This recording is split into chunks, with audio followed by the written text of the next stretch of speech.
All right. Hello, everybody. Welcome to Pej's Recovery Corner. Today I have a very special guest. Her name is Astrid. Astrid is a friend of mine in recovery. I have seen her for a while now. To me, she's a powerhouse. Very, very good woman of recovery that helps a lot of people. Um, Welcome to the corner, Astrid. Can you hear me? Thank you, Pej. Yeah, I can hear you just fine. Okay, good.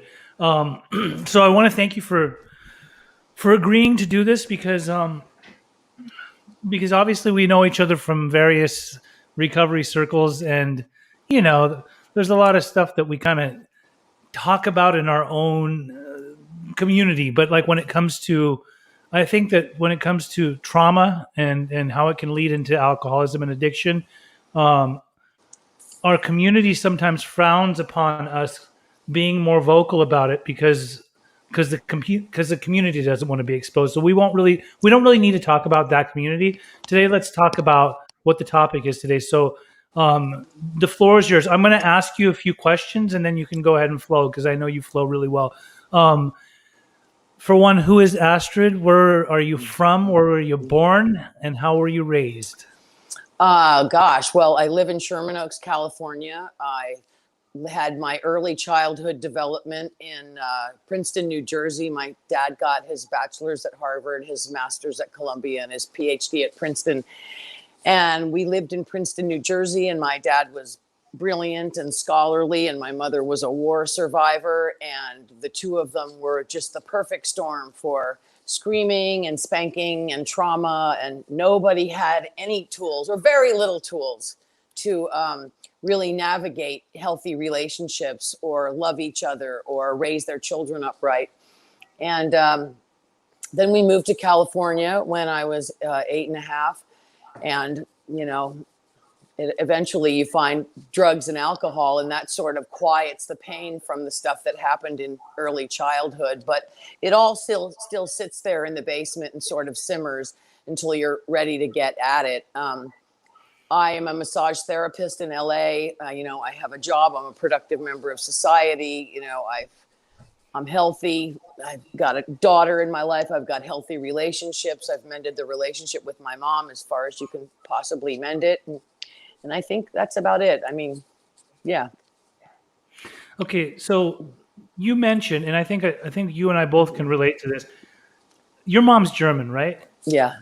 Yes, like very German. Like Very, very straight German. Yep.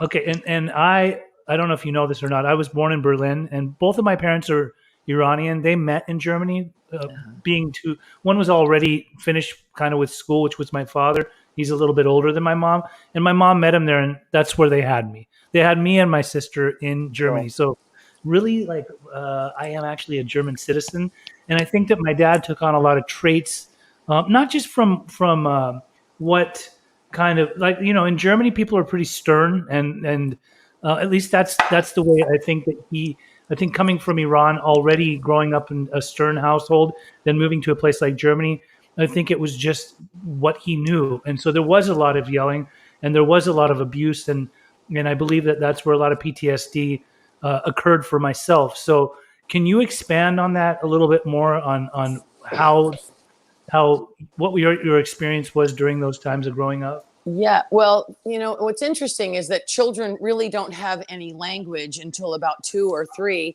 And if you study neuroscience and even the development of the human being, when the child turns 6 and 7 and their infant teeth spit out and their adult teeth come in, they remember less and less and less of their childhood. So first of all, most kids have no recollection of the first 2 or 3 years, but I guarantee if you were left in a bed to cry your eyes out in a wet diaper, soiled with horrible diaper rash, there'd be something in there that there's a trust issue that people aren't coming and I'm not safe and I'm not okay.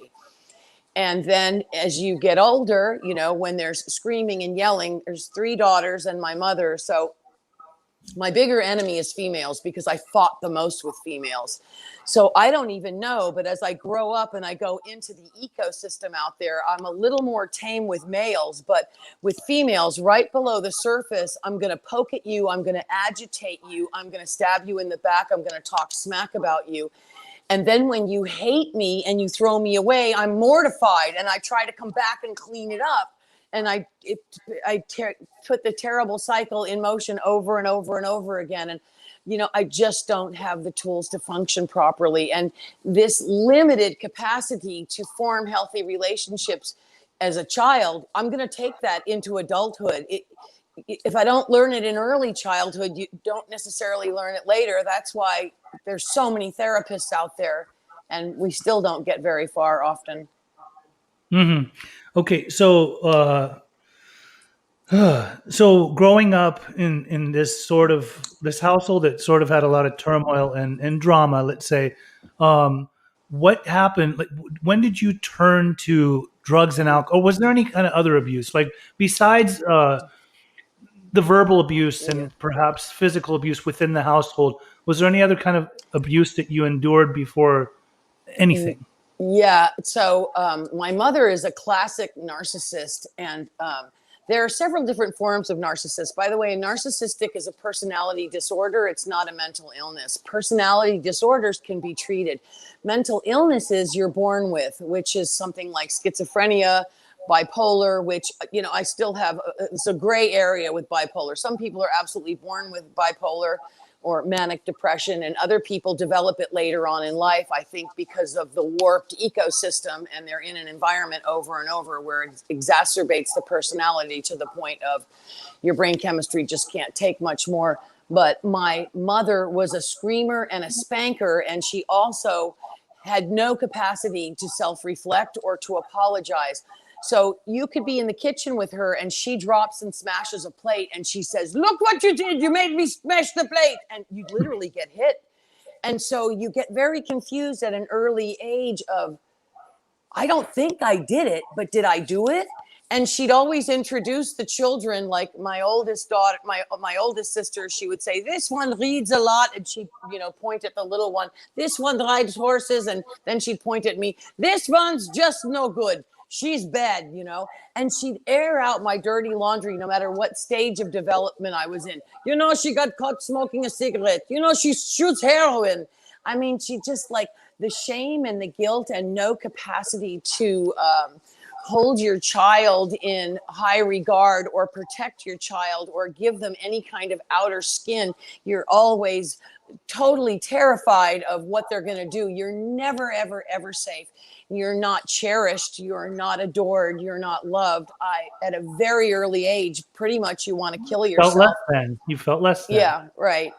Yeah. A lot of suicidal ideation at a really early age. And like what age? At what early age did you start having I suicidal definitely ideation? by 5 years old, I remember had a big butcher knife. There was only one knife in our house, and I remember the house we lived in, and there was no way I was older than 7. And I remember going in, and somehow I had learned that you can slice your wrists and die. But I remember the conscious thought of, if I kill myself, maybe she'll love me. Like, already I was starving for her love, absolutely starving for it, but I couldn't voice it. And so I remember going upstairs with the knife, and she's such a terrible, terrifying person. "Put the knife away right now," you know, and all I did was, like, I went in and I said, "I'm going to kill myself." And then I had to run back down before I got hit, you know, and put the knife away. But clearly there's something really wrong with the child when this is an outcry for help, and my mother couldn't see it at all, still can't see it. It goes right by her. She's so in her own world. She doesn't understand her children, and she has no capacity to climb in their space or have any empathy. When I say classic narcissist, like, I'm really not kidding. Her emotional heart mind is not open for her children. It's open for her friends out there, and she treats strangers and other people in a completely different way. So also you have people saying, "Your mother's so lovely. She's so nice." And I think, really, I have a frying pan for her face every other day. And we live in two separate worlds where I'm feeling completely unseen and unheard, and I don't even have a parent where I can voice my opinion or go with my cries or say, I feel that this is so unfair. So I stuff and I stuff and I stuff and I stuff and I stuff. And when a child stuffs their emotions, you're going to get character defects, mental illness, a personality disorder, whatever you want to call it. It's coming. It's being formed at an early age. But the ramifications and the real bent craziness usually comes out somewhere around the 21st to the 24th year. It comes out later. It's not all at once that it just blossoms and the 15-year-old is out of her mind. Just wait until you get into closer relationships. You try to hold a job. You try to have a wholesome relationship with a boyfriend or a best friend, and things begin to fall apart all over the place with no capacity to hold them together and handle anything at an emotional state. Right. So based off the trauma that you were experiencing at a very young age, and not being able to have that loving relationship that you always endured or wanting, it's hard to have relationships with other people. You're basically saying that, right? You're in a tremendous amount of pain, and my mother has the capacity not to look you in the eye either. So even looking people in the eye, I had to learn this later. Like I would disassociate. I would be all over the place. And I had to realize much later that in order to really have a relationship in the moment that I'm in with you, I need to give you my undivided attention. So there was so much that I had to learn later on. I wasn't equipped for anything. And so when somebody handed me a pipe or a pill or alcohol, wow, the voices and the pain and everything died down to some degree. I mean, really, I was ready for a mental hospital at a very early age. And what's unfair is my mother will even say things like, we wanted to commit you forever. You were so crazy. And I look at it now, and not to brag, but you know what? I know I have the highest IQ of my siblings. I know that had I been nurtured properly and set in the right direction, I could have really blossomed. But who I was and my being, Astrid never had a running chance. I was always in survival mode, and survival mode looks like ADHD or ADD, and it acts like fight or flight. So I'm in fight or flight, ADHD, unless I'm drinking. And still, when I'm drinking and taking drugs, I can still bring that up. I don't know how to relax. Okay, so when you say like you have a high IQ, because you are very well spoken, and I can tell when you talk about, were you educated? Like, were you doing good in school with all things considered that were going on within the house? Were you excelling?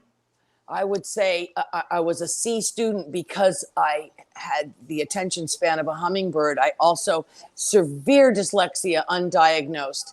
And so there were learning disabilities. But if I focused on a particular subject that I was attracted to, I would dive way into the rabbit hole and read and read. I mean, my thing forever has been mental illness and the human body and health and vitamins and blood and plasma and anything from disease to viruses. And even though I never went to med school, it's a huge passion of mine. And I'm still reading and looking at stuff all the time because the whole medical community gets more and more information as we go on. So the human condition, mentally and physically and spiritually, is my obsession.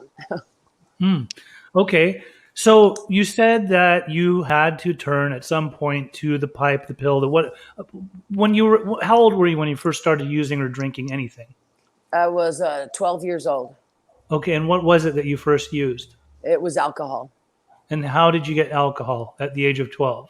Oh, you go to a party with 16 and 18-year-olds, and I'm 12. Like, where were my parents? I think to myself, the way I lost my virginity, the way I was turned on to drugs, like, where was anybody? I look at a 12-year-old child and I'm mortified. I'm so horrified.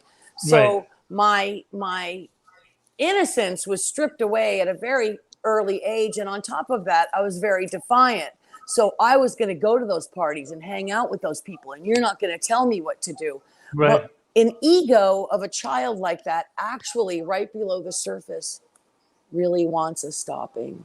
They really want somebody to nurture them and care for them and say, let's do the healthy thing. But that wasn't there. It was Right. screaming, so it was fight or flight. But when a child is out there like that, they're screaming for a stopping and they're screaming for help. And they know somewhere inside, right below the surface at an instinctive level, this is all bad. I feel crazy. None of this is Right. good. Yeah. Mm-hmm. I totally relate to that from my own personal experience, and also I mean, I've worked in treatment, so I've worked on the front lines with some of the most rebellious addicts and alcoholics that usually they're in their early young adulthood or even in their late teens when they are finally like in a treatment setting, and you can tell that deep down inside, as much as they hide behind this rebellion, they just want someone to really pay attention to them and love them, and they'll put up walls and they'll put up fronts and all of that. But when you can actually get into that sweet spot where they might trust you or you can build a rapport with them, that's what they've been waiting for their entire lives. And I was it. I was the same person. I know that a lot of times when I was using and drinking, it was the great escape. I didn't have to deal with the fucking bullshit that was going on within my household, especially the madness. My dad was a tyrant. Like you, and I'm not saying he was always a tyrant. My dad was hot and cold. There was times when you had a really happy dad, and times when he would wear his emotions on his face, his sleeve, his attitude, his hands, anything. And you knew those are the times when I'd like try to stay way out of his way. But I remember taking acid at the age of 17 and thinking, I've arrived. Like now I never have to. Now I'm out of this world. Like in another dimension, in another realm. I don't have to deal with the madness, and I'll just go and go and go for as long as I can. So for you, you say you got into, you lost your virginity. Was there ever any sexual trauma that you endured? Gosh, I don't think sexual trauma, but I think because my mother never let me have a voice, I didn't know how to say no. I was just talking to my friend Cameron about this yesterday, like date rape or people pushing themselves on me. Like I literally, as alpha and as loud as I sound, I didn't know how to stop stuff. I had no tools to say no or get off of me. I mean, it's really sad. So certainly as I lost my virginity and as I got older, a lot of sexual trauma was created. But for me, it was more violent trauma and being squashed down and never being seen or heard. So I'm even more argumentative. I'm more demonstrative. I need you to understand. Don't you see? Don't you see? There was this tremendous urgency, and I wasn't able to just express myself in a banter of conversation like we're having where I unfold. Everything was so extreme because there wasn't enough time, because I was in fight or flight.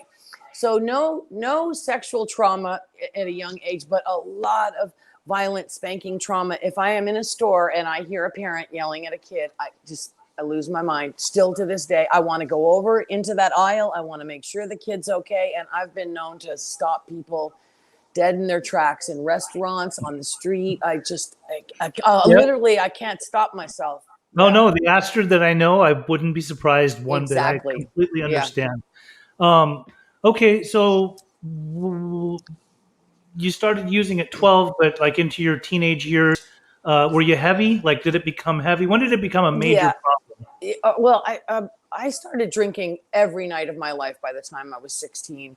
And there was a lot of depression, a lot of suicidal ideation, horrible hangovers, and I was all over the map. And I had terrible seasonal affect disorder. So what happened for me was I had very limited skills, and then things got worse as I began to drink because I really squashed whatever skill was there. So I stunted myself, really stunted my emotional self. So every relationship, friend, boyfriend, female friends was going to end badly because I blew things up and then ran. But what happened was I finally got sober once, and I stayed sober for 10 years, physically sober, but I did not do internal work. I went to therapy and I read a lot of stuff. I mean, oh God, Anthony Robbins, Louise Hay, whatever. But to really practice it and to go inward and to look at what's broken and make a conscious effort on a moment by moment basis to change it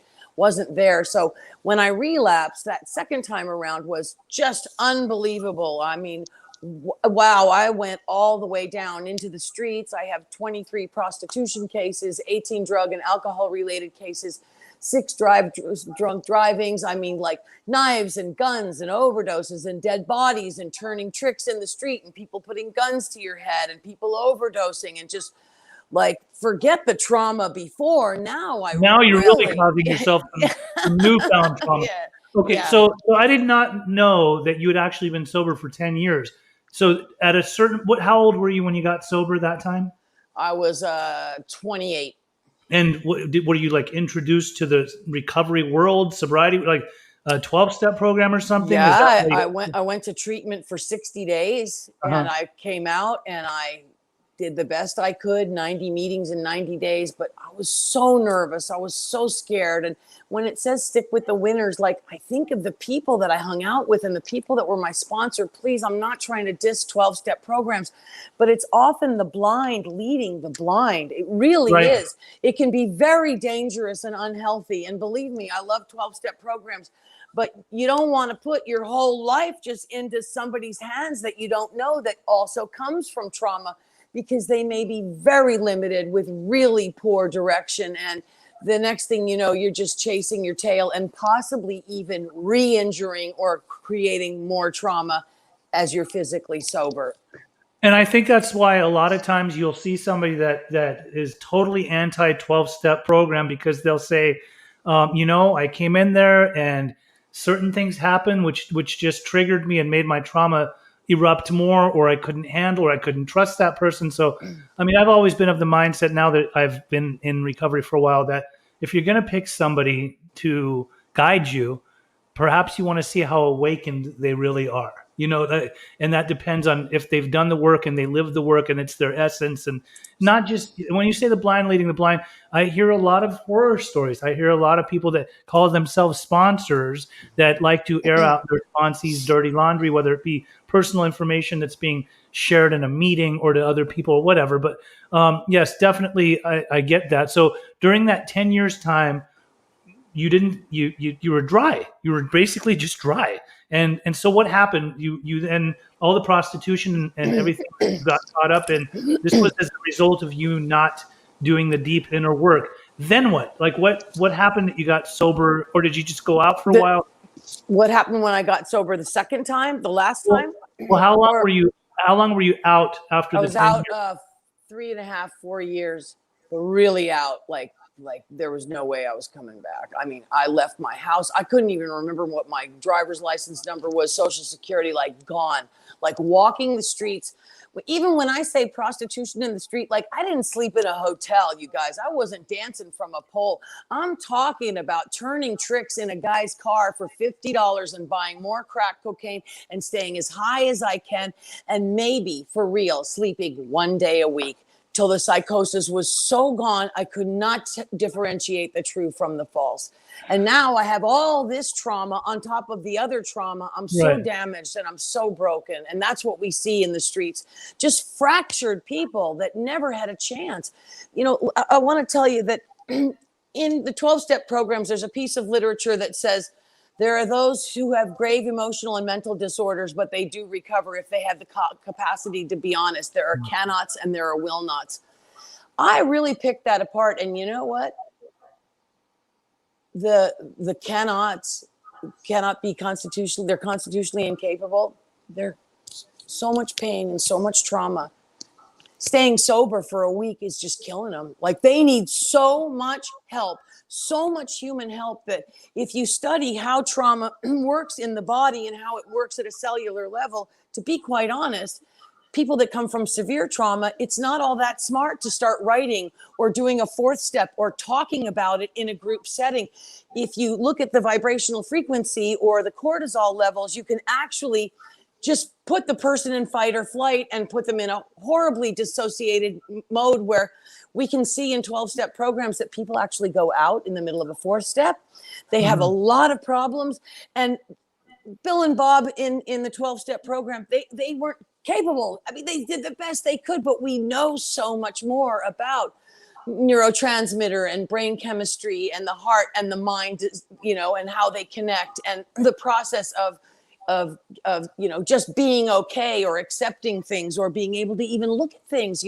Denial is a design for the ego to just say, we're going to put that over there. It didn't really happen. I don't think I really had sex with dad, or I really whatever screwed the neighbor, or it's so unbearably painful that they can't differentiate the truth from the false, because to go in there would just, be so painful. So there's this, they use the terminology of disassociate. So, if you look at a hardened criminal, so often in their episodes, when they're episodic, like Ted Bundy, he would say, I couldn't stop it. Or you'd look at Jeffrey Dahmer and he'd said, Your Honor, I don't know what's wrong with me. I just know I need to die. It's so hard. It breaks I swear to God, you guys, it breaks my heart. So something's wrong there if they're talking that way. So sad. And mental health. And then what happens is the whole society calls them a monster. And there are no monsters. There's not monsters. They were made out of a horrible ecosystem where Ted Bundy, it's one sentence. Nobody knows who's Ted Bundy's father. Ted Bundy's father was his grandfather. And Ted Bundy's grandfather knew that he was the biological father, and he beat and kicked Ted till he was 5 or 6 years old every day, kicked him in the balls, hit him in the head. And the mother was very submissive and quiet. And then they got out of there and she started putting him in homes here and there. You know what? I would want to cut some woman's head off and watch her scream too, if that was my story.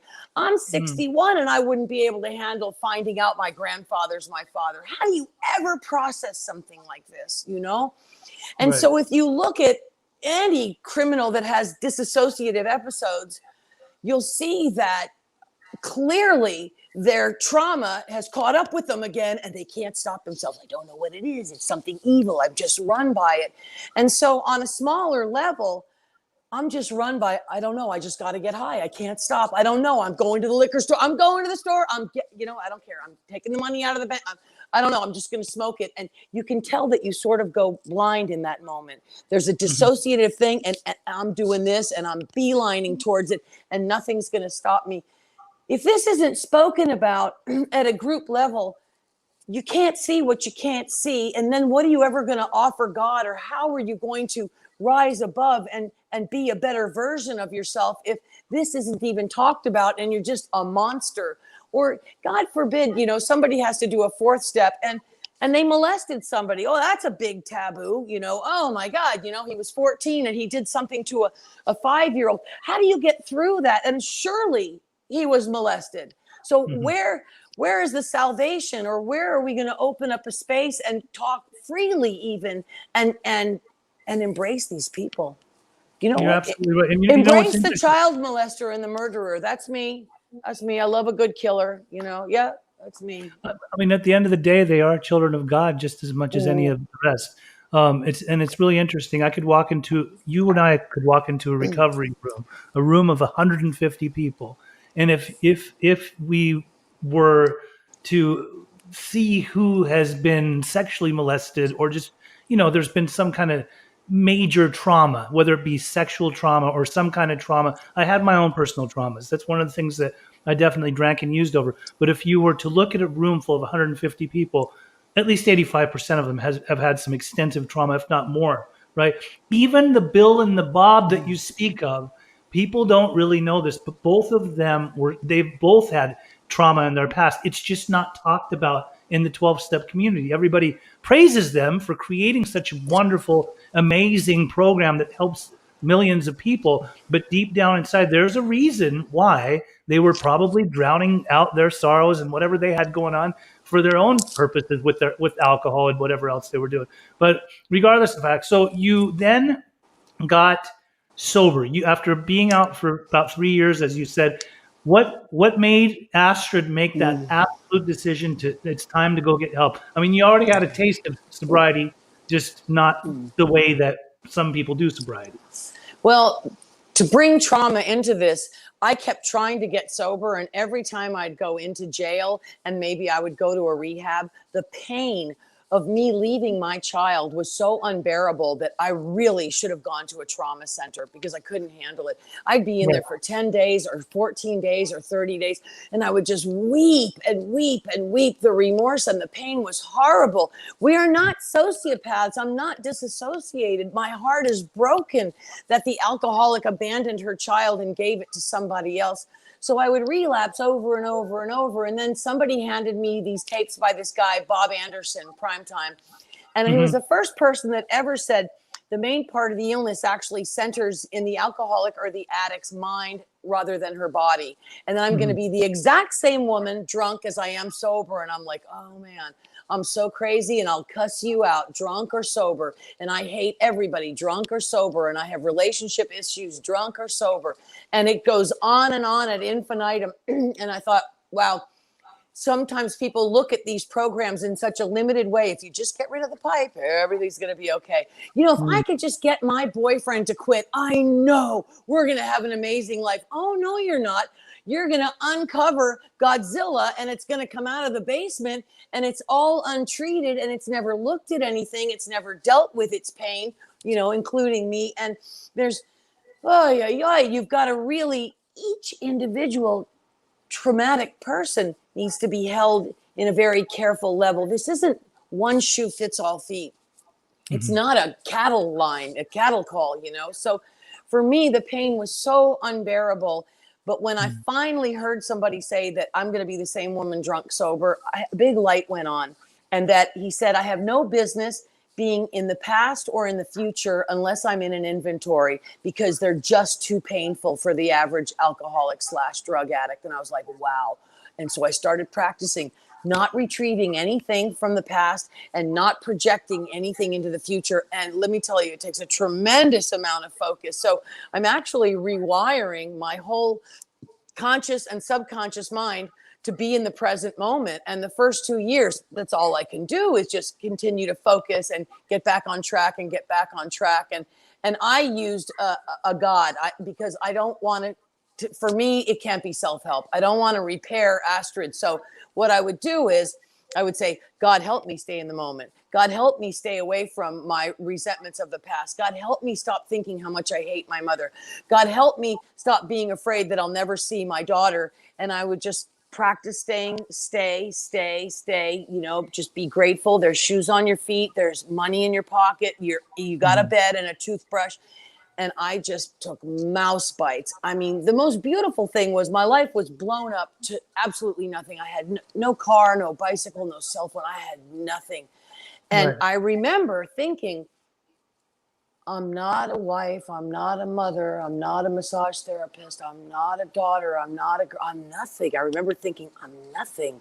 And then I'm nothing became really, really beautiful because it was this huge porthole for me to completely rearrange and for the divine to come down and pour the fourth dimension or God's will into me and to allow me to be the woman that God always wanted me to be through prayer and through spiritual principles.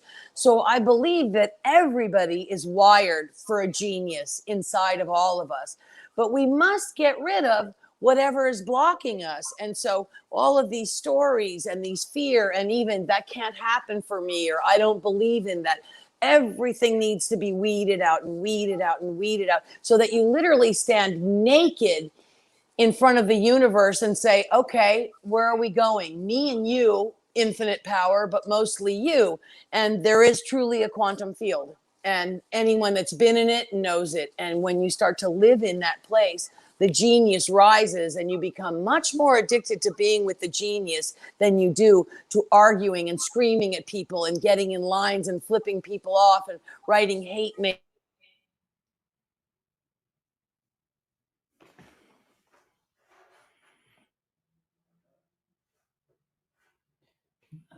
Why did I lose sound? Hold on a sec. Let me see here. I lost sound. It was getting so good too. Hold on a sec. Let me see. Okay. And you don't have mute on, do you? That's really weird. This was getting so good, Astrid. See if you have a mute button on yours for your StreamYard. No? Oh, there. Turn it back on again.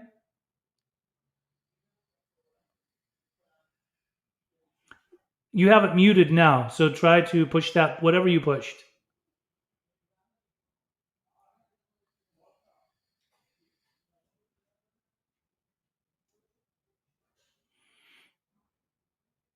You know what I'm going to do? I'm just going to call you right now and put it on speaker. There, it's fixed. Okay. Okay. Can you hear me? Yep, I can totally hear you. So with that said, Okay. there's a couple of things I want to touch on real quick because, we have a few minutes left. In the beginning, when you were describing your mom as a narcissist, you said something that stood out to me because I've heard a variety of different opinions about narcissism. One of them I've heard in a clinical setting that once somebody is a clinically diagnosed narcissist, there is no curing them or helping them. This is something that I've heard in a clinical setting. I also went and saw Marianne Williamson one time in LA, and she gave a great talk. And then she went down into the crowd and she would ask people questions. And one lady talked about how her boyfriend's a narcissist and blah, blah, blah, blah. She was about to go into some long spiel. And Marianne just shut her down and said, hold on a sec here. Let me tell you something. A lot of people can say that you're a narcissist, I'm a narcissist, he's a narcissist, she's a narcissist. But I'm going to tell you right now, if your boyfriend is truly a diagnosed clinical narcissist, there may be no hope for that. And that's what I've heard for a long time. However, I've always thought, in relation to what you were saying, that even narcissism is based off of character defects, a whole slew of learned behaviors. Obviously, they didn't just become a narcissist from infancy. They grew up in some kind of an environment where there was probably perhaps somebody else that was a narcissist that they are now a carbon copy of, or very similar in their thought process and the way that they express themselves. So I believe that God would allow people to have the opportunity to work through whatever it is, as long as they too can get honest with themselves and admit to themselves that they indeed are a narcissist. I believe that goes with borderline personality disorder. I think it goes with many of these disorders that obviously they put names on a lot of disorders. Back in the day, we didn't have ADHD and things like that. These were things that came about and are very popularized in the last 20, 30 years. But I truly, I feel like I've dated people that often, due to me learning these things, working in the field of addiction and alcoholism, I've wondered, is she borderline? Like, I'm not sure here. Like, everything that I read in that book, I Hate You, Don't Leave Me, or all of the things that I learned in school, the writing's on the wall. Perhaps this person is of that type of makeup. Maybe do I stick around for this relationship, or do I fix them, or do I, all these different things. So you gave me some hope today for the people who we deem narcissists that are just not treatable in any way. I want to know something though. I know how close you are with your mom. Does she know that you say that about her, or is she okay with it, or does she not know? It's hysterical. Her denial wall is so big. Literally, she can't hear it. She cannot. If I looked right at her and I go, God, you're such a narcissist. She heard a bird chirping. Like, her capacity to block it out and to never take it in, or not me. I mean, she's truly the classic queen. And I beg to differ. There is no way that this type of narcissist is treatable, because there's always something wrong with you, and they have no capacities for self-reflection. No matter what she does wrong, she has to blame it on someone else or lie and say she didn't do it. Never will she say, oh God, I made such a mistake, I'm so sorry. It doesn't matter what it is. It doesn't matter if she ran a stop sign. It doesn't matter what it is. Or she told someone's secret, something big or small. No way. Nope. No way, no way, no way. And it's interesting because the narcissism is a personality disorder. It's not a mental illness. So personality disorders like narcissism and the borderline, you can have a lot of the tendencies, but not the whole personality disorder. Not full blown, or you can have overlap. I have a lot of borderline stuff, but my heart is real fragile. But I can go from 0 to 60 with like, oh, I hate you, you drive me crazy. But more than ever now, I can really back down and just go, wow, I think I'm about to blow a gasket. I better back up here. You know, I have a good brake pedal today. And to catch me screaming at you, I would just die. It would be so painful at 61 now.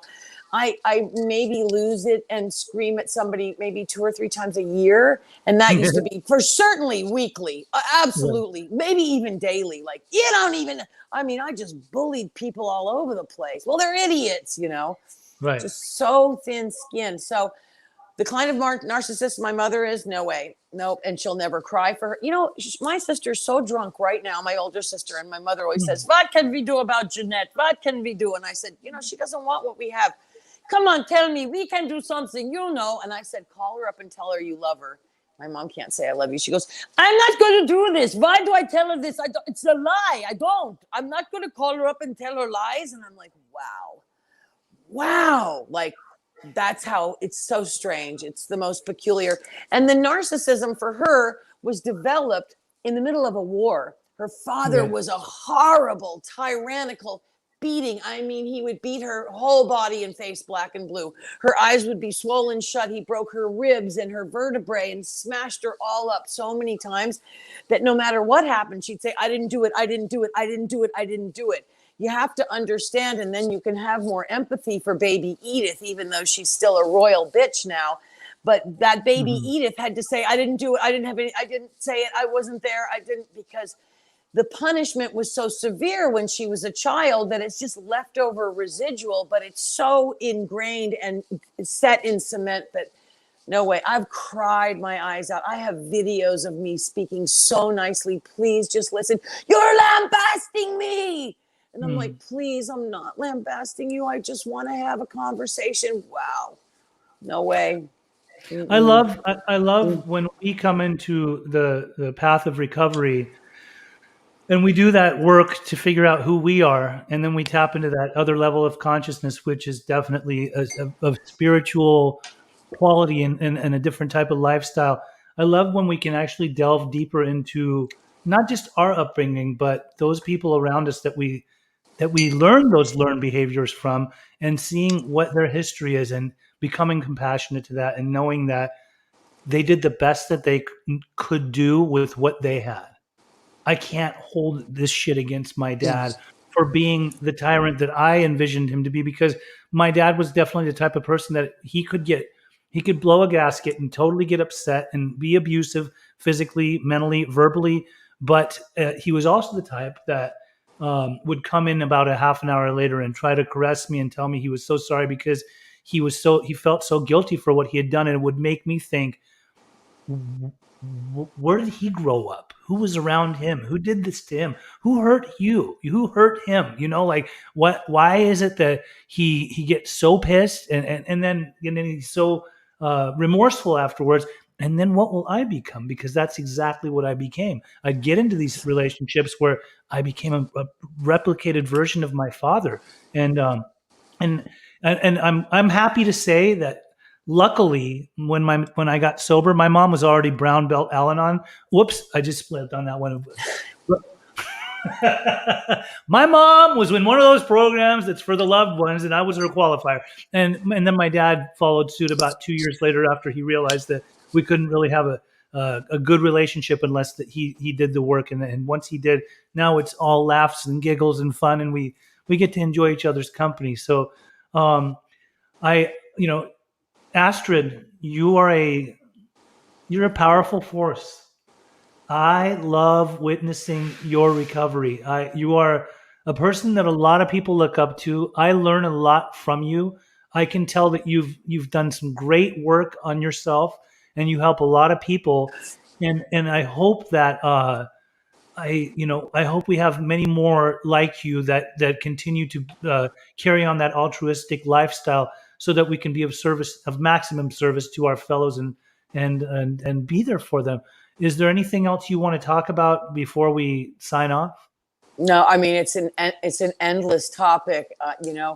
I think the more we can find love from other people, and that's where 12-step programs or creating healthy relationships come in.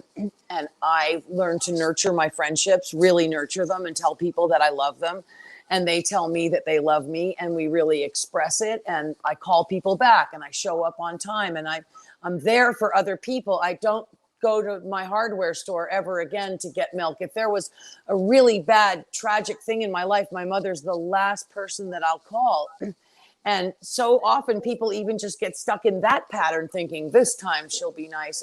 I know what I'm dealing with, and it's not a bunny rabbit, so I'm not going to pet it like a bunny rabbit, but I do have bunny rabbit friends in my life, and that's where I choose to go. I really want to be more in loving, healthy relationships where things are relatable and we can go deep, and I can talk about, I need to be so self-honest. I love transparency. I don't want any kind of friendship where I can't be fully transparent, even talk Absolutely. about hatred and prostitution and whatever it is. Like, I want to get freaky free. I want to get as free as my freak flag will fly. Yeah. And thanks, Pej. Thanks for inviting me. I had a really good time with you. Thank you for coming to the corner. Yeah. Thanks All so right. much. Have a good rest of your evening. Okay. You too. Bye. Bye. Okay. Bye.